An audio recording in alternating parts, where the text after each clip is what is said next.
Uh, in terms of qualification, right? I think as founders are kind of having conversations with many types of early partners, right? Are there some frameworks or approaches that you have used, right, to make sure that you're not spending time going down the wrong rabbit hole in these early conversations? Because it's very easy, right? Your product is still not fully baked out, so you can go in any direction.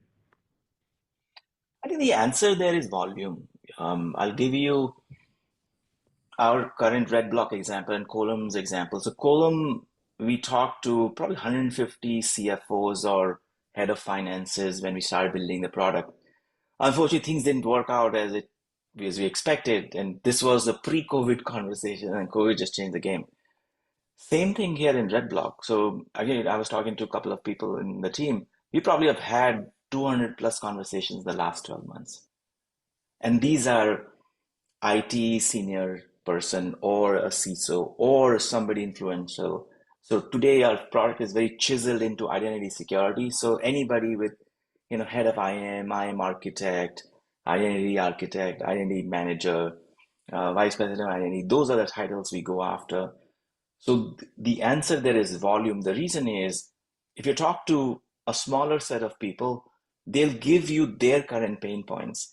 May not be applicable to your product in the longer vision, but may be applicable to the product now. And you wanna hear that same answer from multiple people. Of course, you still want to tease out what you're building because if you're building in a space which is non-commoditized, category does not exist, then what works is the problem statement that they are facing, not the solution that they want. Because and that's the dissonance, right? Because you're building a solution which probably does not exist should marry to the problem statement versus what they're expecting that hey, build this for me in this particular way. Absolutely parse that out in the greatest nth degree before you build this product. I don't think there's a framework, but I think the volume is a framework. You talk to enough people that you feel good. Did I talk to 100 people in the last couple of months? Am I satisfied with the responses? Do I have enough insights that could help me tease out the product that I'm building? And then kind of the second layer of that is multiple types of ICPs, right? So there is the whole YC building for the YC companies model, right? That was kind of used a lot, at least a few years back. Then there is kind of the mid-market kind of a customer. Then you have a very, very large enterprise customer, right? And I think maybe Redblock is actually a good example of this, where everyone has their own cybersecurity needs, and every kind of ICP will take you in a different direction. The time to market, how you show traction. Then there's a fundraising consideration. How should founders think about these three ICPs? What to prioritize? Should they prioritize on one? Should there be a pull or there should be a push? Should it be kind of more from a strategy perspective that look, there's a strategic call that I'm going to only build for enterprises this time? Or is it more of, hey, who's pulling my product more, right? Like what are some of the things that you see? I think off the bat, you still want to have your own conviction in mind, saying, hey, what I'm building is for SMB mid to large or prosumer market. I think that parse out has to be very important because that's dependent on who you are as a DNA, as a founder. For example, I am not a prosumer guy. I can't even think of selling to a team of one or team of five because I'm not wired that way. I've always grown myself as an enterprise software person. So the best I could think is lower mid SMB. In fact, my SMB knowledge did not exist until my ChargeBee days. I had no idea how SMBs even worked. And why would somebody buy a 2000 ACV product? Because all my training was as a mid to large enterprise software, 500 employees. So ChargeBee gave me that very strong insight into the SMB world. So as a founder, starting out, you have to have that in your back pocket that I understand the buyers in these three segments very well. Or even if I don't understand, I know how to sell. I know how to design a website. I know how to design a product.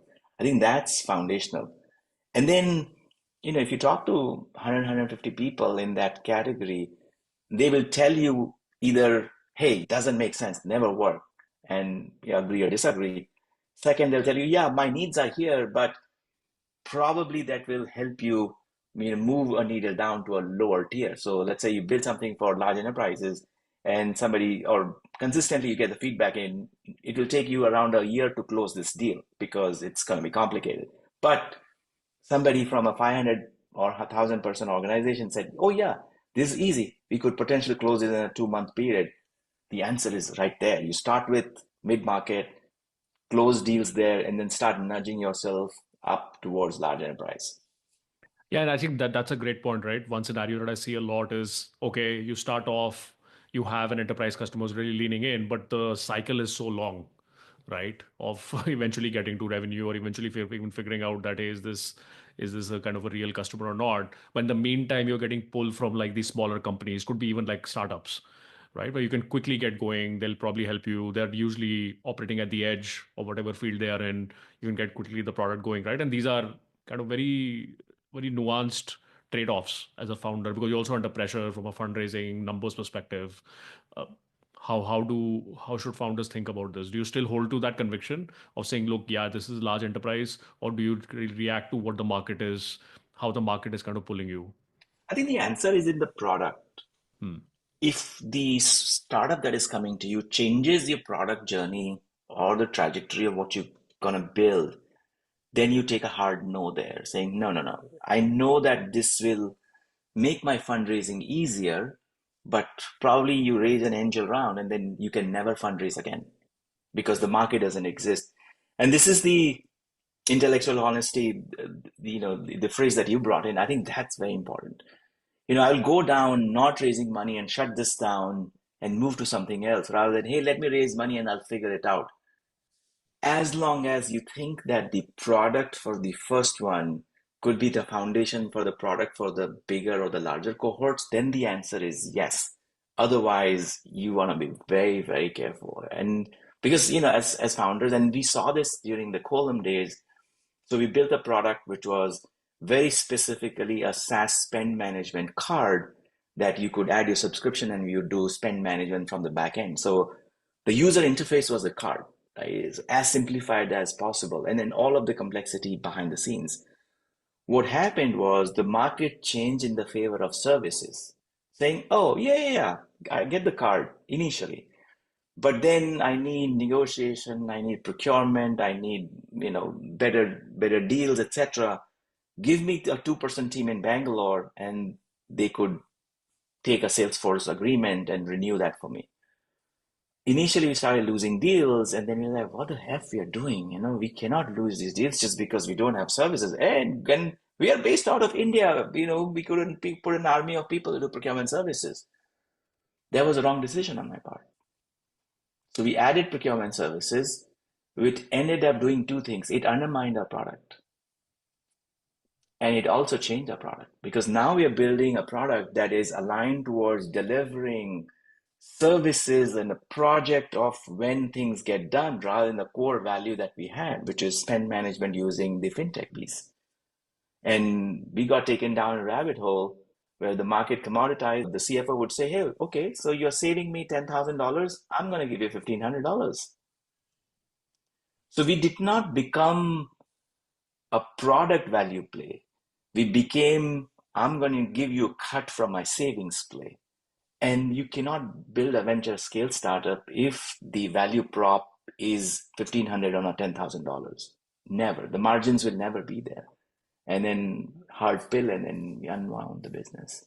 So basically, that conviction on the insight and kind of that direction that has to still be held sacrosanct, right? And then kind of the market push and pull has to kind of reconcile with that. But that conviction is I think what has to kind of keep the product running. And it's not, at least after you're fundraised, it's not just your conviction, it's also the investor's conviction. So if I, the founder, I'm feeling that investors' conviction is going to fade away, then I'm in a bind. I'm basically stuck. Do I continue this business versus do I stay on the course of the pivot or the services product that I added, and maybe my trajectory just comes out. So at that point in time, you're a team of like 25, few people here, few in India, you have an investor cap table of 15, 20, including institutional. And if as a team, collectively, the conviction is not there, either we stay course and then, stay on the product story, or we continue to go down the services rabbit hole. if the conviction is not there in either one of those two, then you are screwed as a company. And why does that divergence happen? Because typically, most investors don't tend to have a very deep operating view of a lot of these businesses, right? So, I mean, they have, of course, a view at a macro level of the market or what is fundable or what is attractive, whether there is a secular tailwind or what is the kind of business that is developing. But in most cases, investors should be ideally kind of going in with the founder's conviction because the founder and you're aligned, right? I mean, the founder is typically a major shareholder in the company as well. But why does and what you're saying is true? It happens, right? Especially at the tough points. Like, why does this divergence happen? I think there's a lot of context to it. So the divergence could happen that, for a moment the founder thought that the market has changed and, maybe, there is a 2-year journey or a 3-year journey that's going to take me into that direction, but it will align back to the original journey. I'll give you a very specific example. So Elon Musk, when he started Tesla, the SUV was not in his roadmap. Model X was not in his roadmap. He never thought of designing a car with falcon wings. His journey was expensive sedan to mid-size expensive to cheapest Model 3.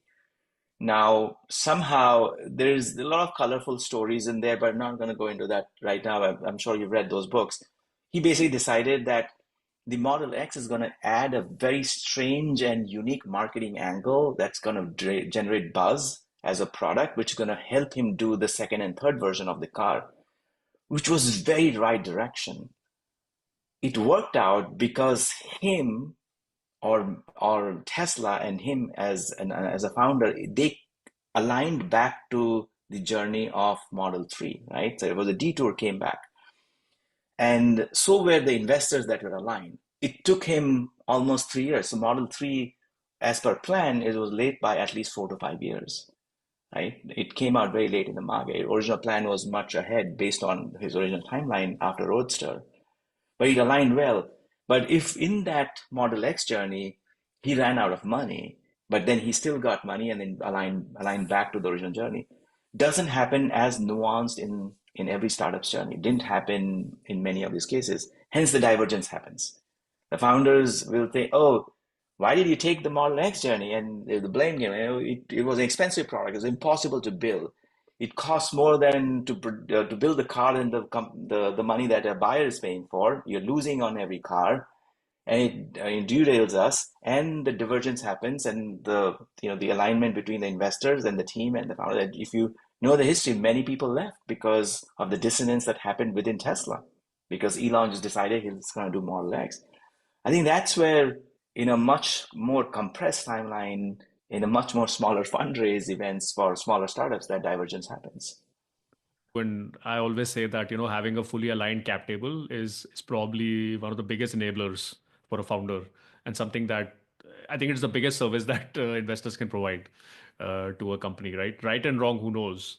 But at least aligning on the direction where the founder is kind of showing conviction, right? From an operating perspective, I think it's usually so important.